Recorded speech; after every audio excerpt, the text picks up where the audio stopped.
30 seconds to a minute. I know that they're going to go completely over those times because there's unreasonable limits. But we'll see what we can do. Well, we have a couple of questions down here, but I thought actually I'd rather have the audience see if you have questions first of all before we get the editorial questions, if you like. So any questions directed at some or all of our panel members? Actually, the question is more related to Michael's talk. Yeah, sure, go ahead. You mentioned that in order to have drama in popular entertainment, there's a bad guy. And I think one way to put drama into, and I'd like your reaction to this, is one way to put drama into an entertainment is where circumstances are the bad guy.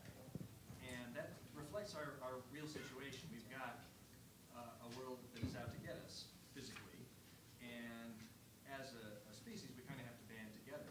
And I'm having trouble thinking of cinematic examples, but basically where it's a group of people against circumstances, the sinking ship, the exploding volcano, things like that. So that's one, you can probably think of a good example of that where... I don't claim to understand the business of selling mass entertainment. But you understand. But my understanding is that, what I consider a wonderful film like Michael Clayton, which talks about real socio-political issues and dealing with environmental strife and how corporations have dealt with it. I mean, it was hardly big box office. It sold some tickets, but I think realistically you would have to expect a piece that isn't designed in this sort of this sort of gospel according to screenwriter guru Sid Mead, where on page 30 you have to have a conflict. They really teach this in film school. You got to have a conflict on page 30, and they talk in terms of every scene is a conflict. That's the definition. It's a conflict. Well, it was then Mother Nature would become very upset about that. But yeah, I think Max might have something to say about Mother Nature and her questionable design in constructing humans. But yeah, environmental issues that we would have to band together to use nanotechnology or artificial general intelligence or uploads or whatever to solve them. I think that would probably, don't you think, Dave? Yeah. Well, one thing, though, about Hollywood is they use expedient archetypes. They, you don't want to spend all this time explaining who the bad guy is and stuff. You just want to get to the chase scene. And a 90-minute film is not really that long a time to kind of, put together a whole kind of backstory and then do the chase scene. And I've actually kind of, it's my kind of hobby, kind of looking at kind of where the expedient bad guy is. And if you remember in the 80s, it was always a drug dealer. It's like, oh, there's a bad guy, he's a drug dealer. Enough said, let's go on. Let's get the bad guy. And disaster things were really popular in the 70s, the early 70s. You had like overpopulation, like Soylent Green. You had Towering Inferno, these sorts of things. Anything Charlton Heston kind of thing. Or even the post-apocalyptic kind of things of Planet of the Apes or whatever. There was sort of kind of society gone wrong. The Omega Man was also sort of somewhere between like a viral outbreak and like the hippies taking over. But you get these expedient things.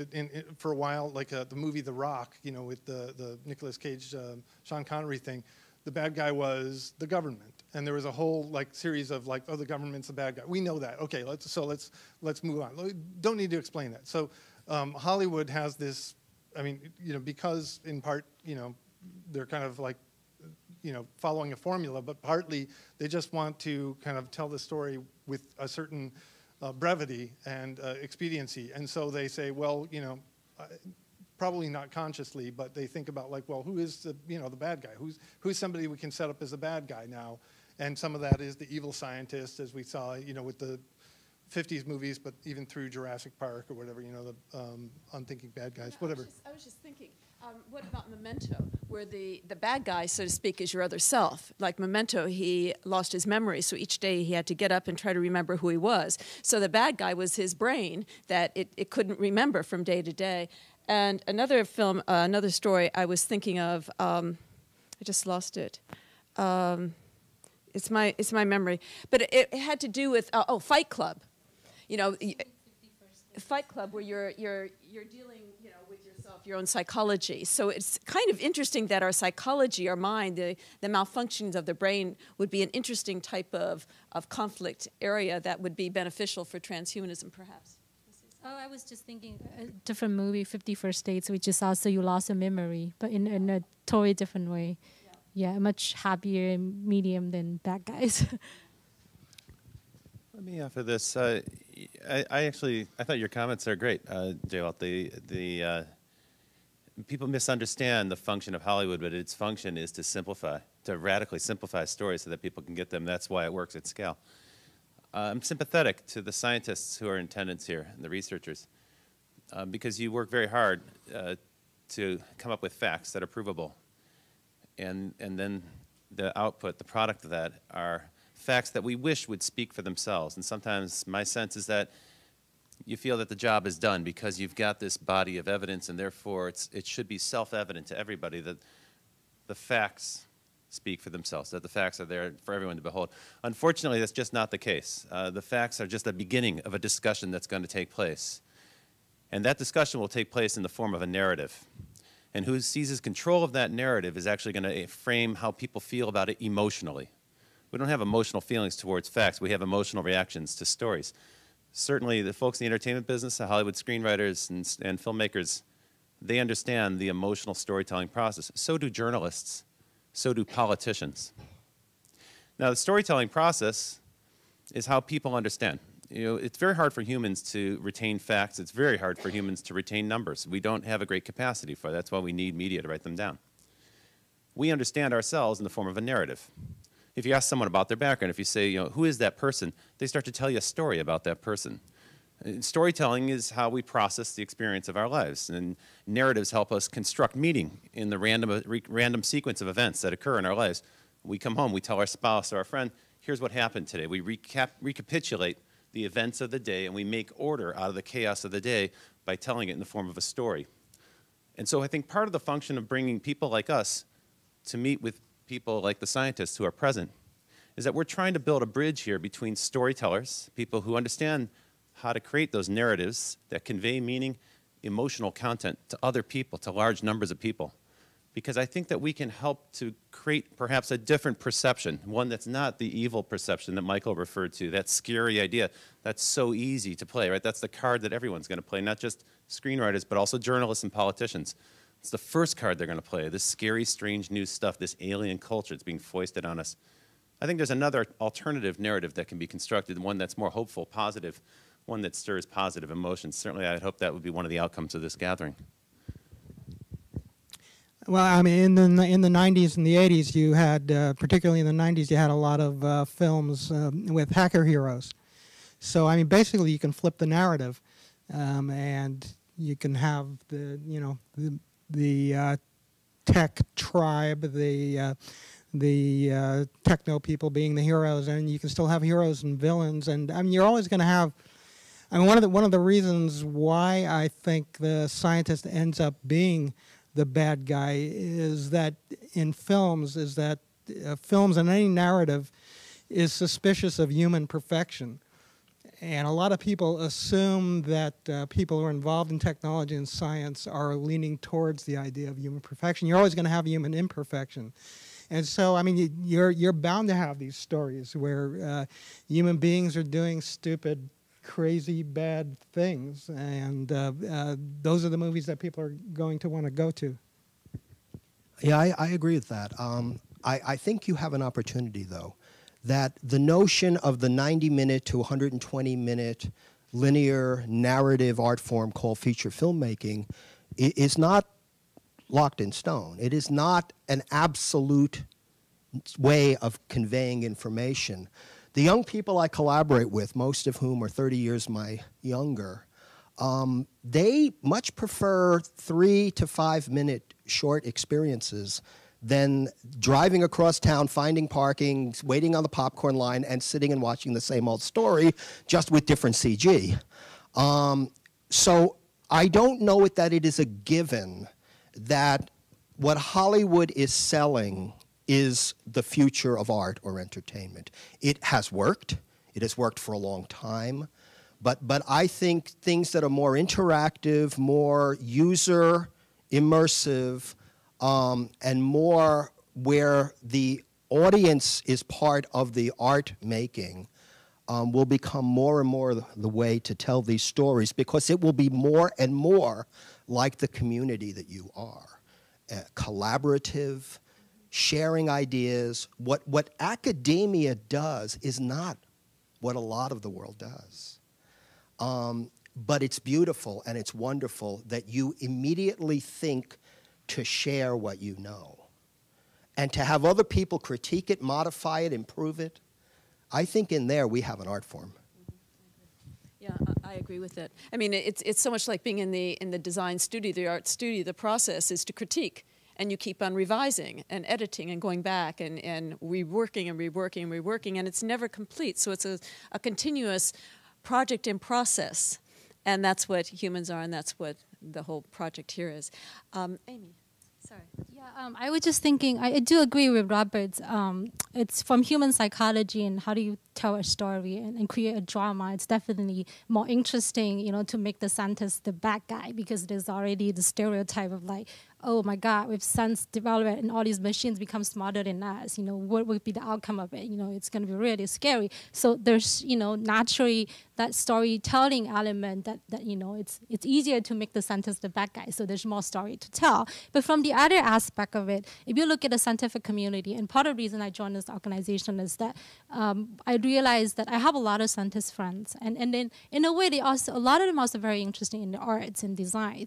And however, there is a sort of a lack of branding and marketing, like in terms of how do you sell science to the general public? How do you make it more like a positive impressions? And a lot of scientists are not trained that way. They're trained to be doing research in the labs. So now, all different disciplines are more merging. So, I'm really kind of looking forward to like this more, collaborations between the artists and the scientists, and where you can really create this positive image, of the science. And then, the perception will change, and then there will be more movies will create based on that positive image. I think a final on that before we go to the questions is to totally scrape the C.P. Snow from our minds and move forward. C.P. Snow, everyone knows. I'm an artist and a scientist, so I look at it both ways. C.P. Snow, the whole issue between the arts and the sciences that could never get along. It's an impossible situation. And it's a whole body of literature if anyone's interested in it. But C.P. Snow, it sets the precedence. Two cultures, yes. This on the microphone for our online audience of billions. I think you had a question first. Yeah, I'm intrigued by the younger generation and the shorter YouTube scale narratives today. And I'm wondering if the bad guy, the dialectic between good and evil from the melodramas from the early talkies or whatever, is that obsolete? And do we really need to have the bad guy in the narrative of the 3 to 5 minute YouTube?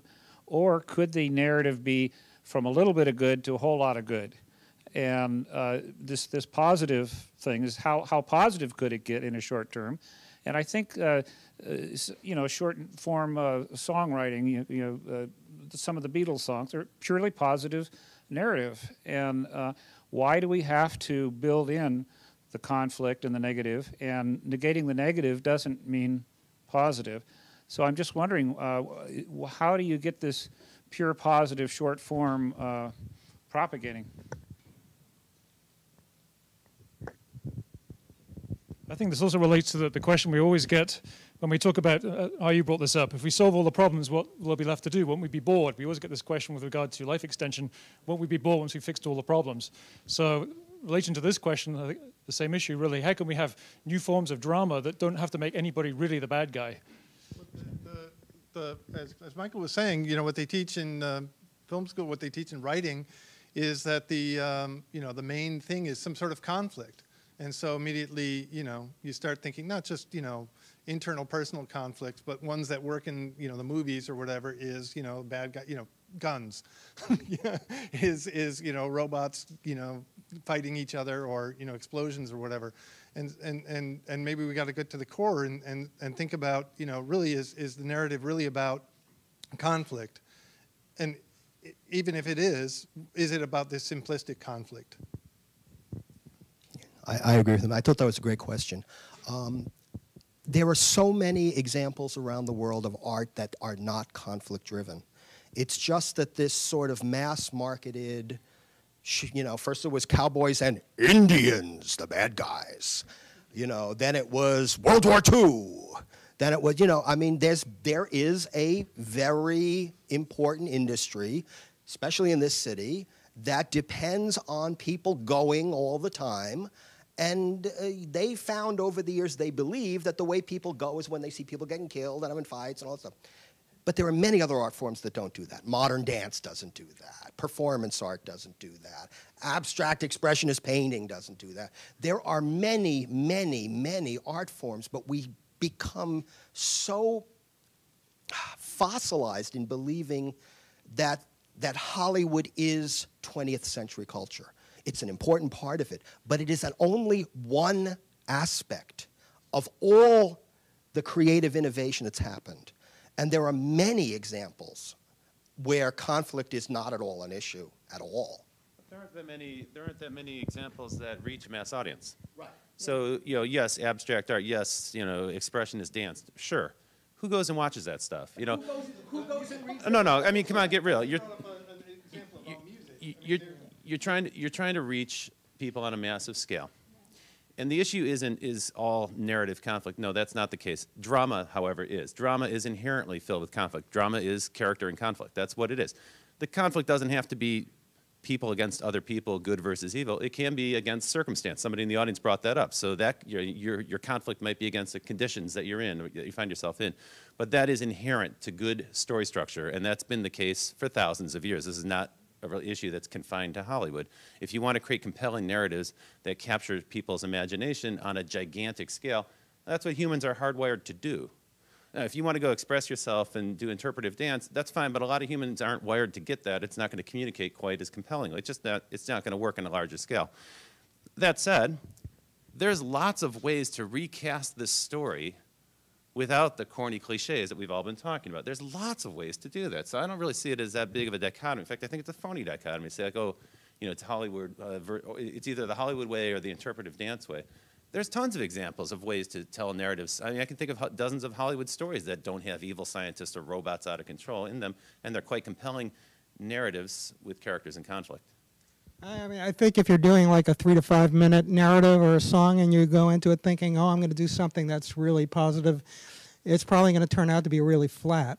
But if you go into it and you're having fun with it, and it's genuine, and it has a little bit of edge to it, and then it's also positive, then you've got something that young people will want to deal with. And if you look like Beatles songs, something like All You Need Is Love, was actually a very playful, edgy song when it came out. It had the echoes of French national anthem towards the end of it, and them singing "She Loves You, Yeah, Yeah, Yeah," and John Lennon's twisty lyrics. And then, you know, 5 or 6 years later, you get something like "Ebony and Ivory" from Paul McCartney, which is completely flat, you know, and he's trying to say something very nice.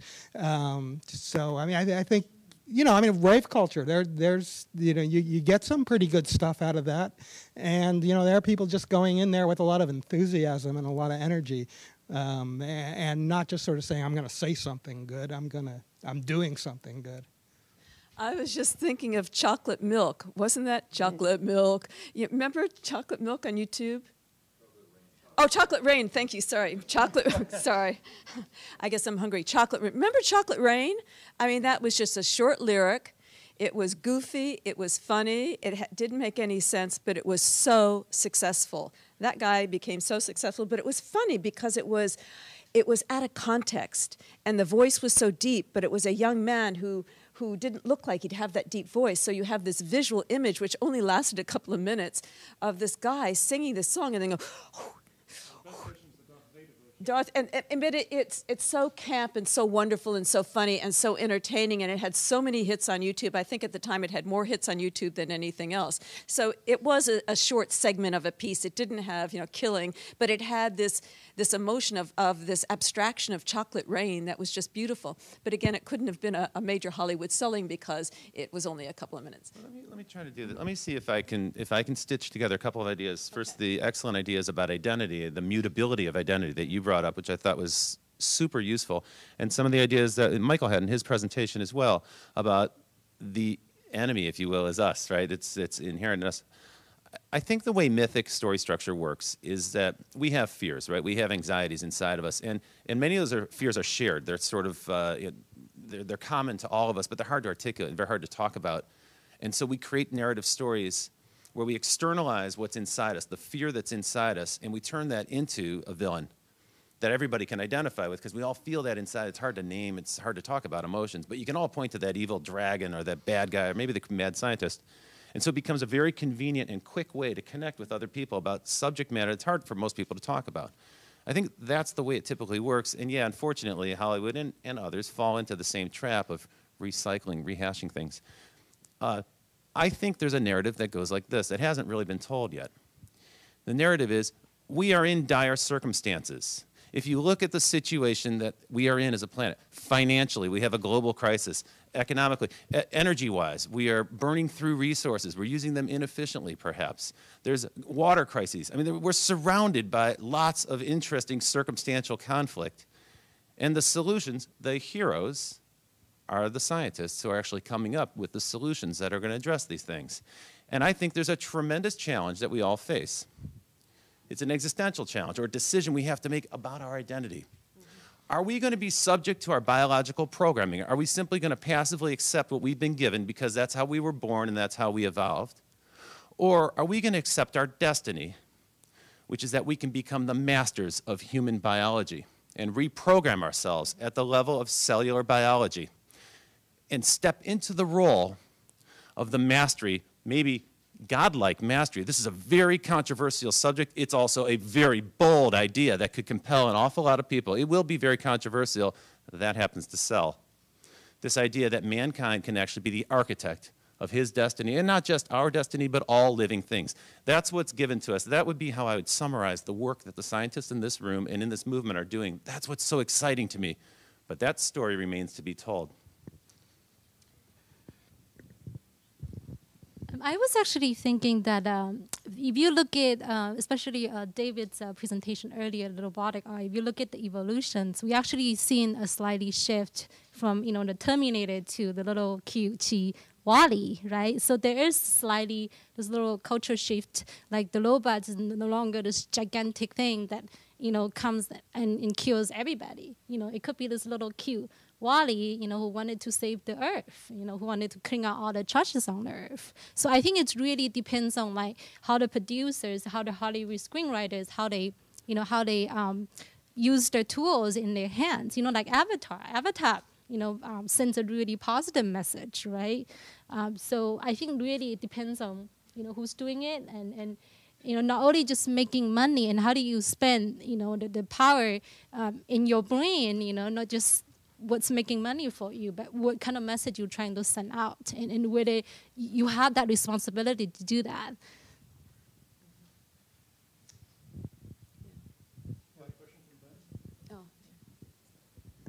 Yeah, this sort of relates to what you guys are already talking about, but I've been thinking about it in the context of artificial intelligence, which is my own main research field. If you look at the way AIs are portrayed in Hollywood movies, and to a lesser extent in science fiction, but science fiction has been more broad. Typically, you got the Terminator, you got HAL 9000, you got some kind of bad guys doing some nasty stuff, and those are the most compelling AI movies. And when someone like Spielberg in AI makes a nice, albeit a bit disturbing, little AI boy, that's not what really captures the popular imagination. Yet those of us working on AI, we want to use AI to help people live forever and end scarcity and create a wonderful world. How can we somehow tweak the popular presentation of AI to be more positive? So if there's conflict, the conflict is, well, okay, life sucks and the AIs can save us all, right? I mean, there's conflict there too. Why is the narrative of AI so much AI is a bad guy? What can we do to turn that around? And also, the other interesting thing is that I was just reading this article about in robots, and there's like robot sensor, which is one of our robotic director, Heather couldn't make it today.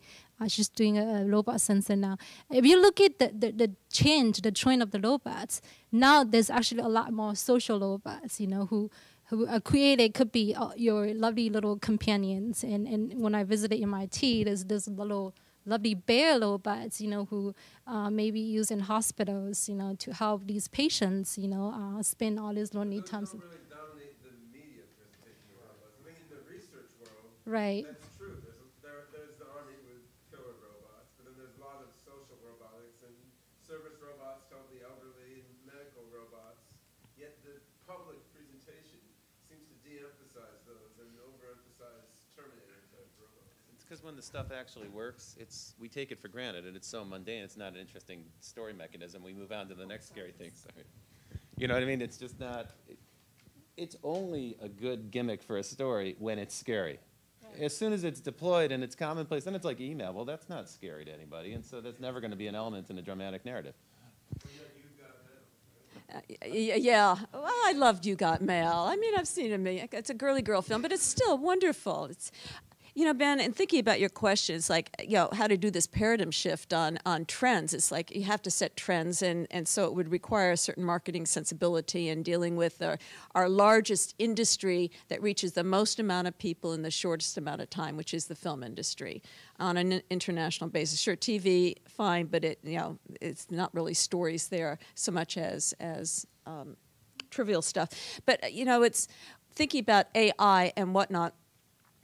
I'll go back to something R.U. said earlier about William Gibson in a quote which I think was derived from Bucky Fuller, and I think Bucky Fuller deserves the credit on his sensibility. We have it all. It's all here. It's about a matter of distribution. And Bucky Fuller was totally involved in understanding the world, that we have enough. It's just a matter of distribution. I think that could fit in possibly to a paradigm shift in the thinking of mass media and how we approach people. But it's not just in the film industry, it's in gaming. Gaming is one of the largest financially successful industries around. And if we take a look at the subject matter of games, it might cause us to really pause, because it seems to be mimicking that same storyline that Robert packaged or bookcased as a historical element in the way we deliver our emotions through stories, but it also has become very angular and very combative. And the fighting element of it, I think, is something that is truly subhuman in my own personal regard. I think when the AI, in fictional narratives, when the AI is outside of itself, it's the scary bad guy. When it's a human enhancement, enhanced humans can be good guys or bad guys in popular narratives. And off the top of my head, X-Men. Well, and there's X-Men heroes, $6 Million Man, a more directly enhanced human being. Bionic Woman, all the superhero mythologies and so forth. So if it's taken into us, if it's a part of us, then it can become part of the hero. Yeah, no, that's a really good point. I just thought about this little story, kind of heartwarming story that I read. So this university student, that she created a little robot who. It's very simple constructed, just kind of like a little roller thing that would walk in the same direction. And I think she put it out at New York, like in Times Square or something. And then there's those really little flags. Says, I wanted to go from here to there, like say south corner to left corner.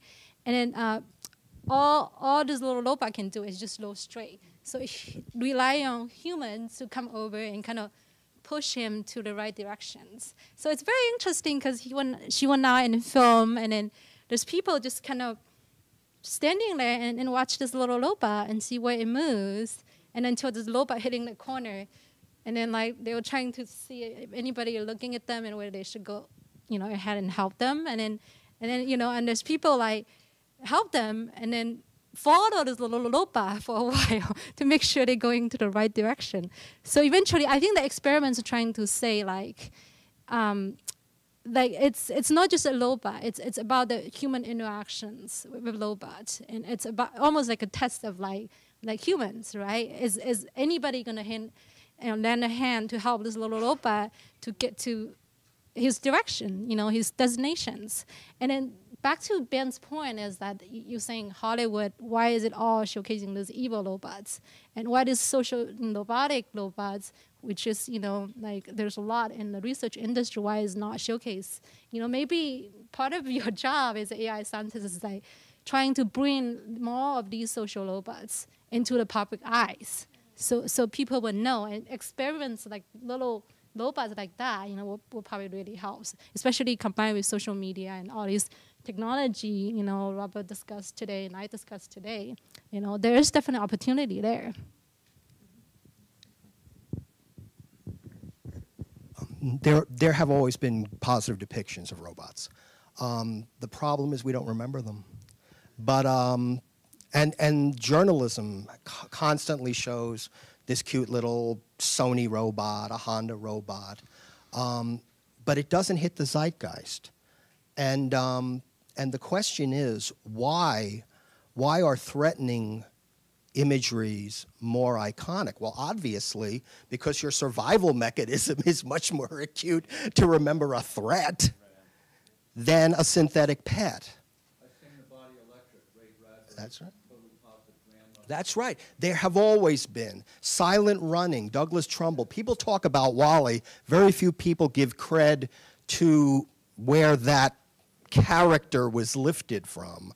Check out Silent Running. You will see WALL-E. Short circuit. Yeah, short circuit. So, but I mean, there have always been these positive images, but they haven't resonated. And this, more than anything, is what I'm urging you to think of as a PR thing, because it's all it is. The scientific community distributes this information in journals where facts and reliability and being able to verify the information is there, and circulated understandably among a very tiny community. The translation of what you do to least common denominator is not going to be easy. Don't assume you can just write it as a 90-minute story. I say it's much more complex than that. That perhaps your best next step is a really good documentary, an honest, assessed documentary that gives formulaic, real information that the pop science community on Discovery can sort of get. That's my advice as your first next step, rather than competing with Terminator 8. It's a different market. But they tried that already with Inconvenient Truth, right? Well, Inconvenient Truth was pretty successful for a documentary, right? Look at what it's done in terms of changing. But we've got this is the problem, right? we've got these myths though that we have to kind of unveil as being myths. There's these things that people have been thinking about for thousands of years, and only over the last 100 or 2 years have we got this new understanding that the future isn't going to be the same as it was in our parents' generation, or in 5 years things are going to be different. We have a different kind of a worldview than that, and that goes different from the kind of a cyclical kind of medieval view of the universe. We've also, have to kind of defeat this myth of man versus nature, or, we have to, this idea that we can, cut down the forests forever, and that's okay, as well as, just if anything's sort of a threat, like bacteria or whatever, just, stamp it out with the most toxic stuff available. These are these sort of myths that, I mean, they're kind of, are kind of legacy cultural, baggage, if you will, and we have to kind of overcome them. There's another couple I was thinking of that say, well, slaying the dragon, is the kind of a thing that also has to do with the environment and anything that's a threat, we have to get rid of, but, and monsters and these sorts of myths we have to kind of overcome. But they're very, you talk about mass media, they're, again, very expedient because people kind of understand them. But yeah, we do have positive things too. We have magicians and wizards and whatnot that predated scientific advancements and were positive figures.